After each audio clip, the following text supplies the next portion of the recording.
The government's $130 billion JobKeeper safety net to help workers has a gaping hole in it: migrant employees. More than 1 million workers on temporary working visas make up a significant proportion of some of the industries crippled by the COVID-19 shutdowns, like hospitality and retail. The government says those workers can access their superannuation, but is urging them to leave the country amid warnings of a looming jobs crisis. Rachel Papazoni reports. Kenyan-born chef Bernard Aurora has been working at Zucchero Cafe in Sydney since it opened in August last year. His hours have been cut in half as COVID-19 forces diners away. It's not enough to live on because now I also have to readjust my housing, like I have to move out of the house and then look for a new apartment which is cheaper, and I need to find a roommate also. Mr Aurora holds a student visa and has been in Australia for 2 years. He says his family back home in Kenya is unable to offer any support because they're in shutdowns too. If you're a student like me, I have to try and phone them back home, and also I know back home they're still also dealing with this also because some of them, they've lost their job. I just have to fend for myself. The hole in the safety net for migrant workers is something that concerns his boss as well. My team, 3 of them or 4 of them, are actually on different working visas and so forth, which means that they don't qualify at this point in time for anything, any assistance. So if I don't actually keep my doors open, what happens to these guys?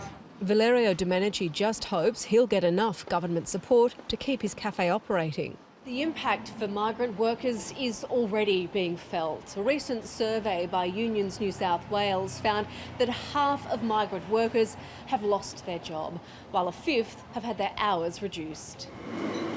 Indian national Sai Sakamuri has had her shifts slashed.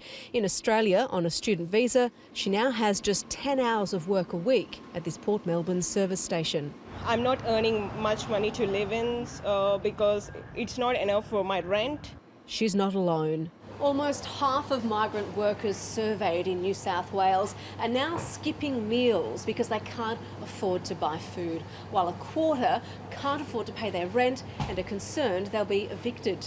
The government's message to the 1.2 million temporary visa workers is blunt: if they've lost their job or are working fewer hours. If you cannot support yourself over the next 6 months, then you should consider leaving the country. The government is allowing migrants on temporary working visas to access up to $10,000 of their superannuation. It's highly unlikely to be satisfactory for people who haven't been here very long. Professor Peter Whiteford is one of 40 academics who are urging the government to offer more support for migrant workers.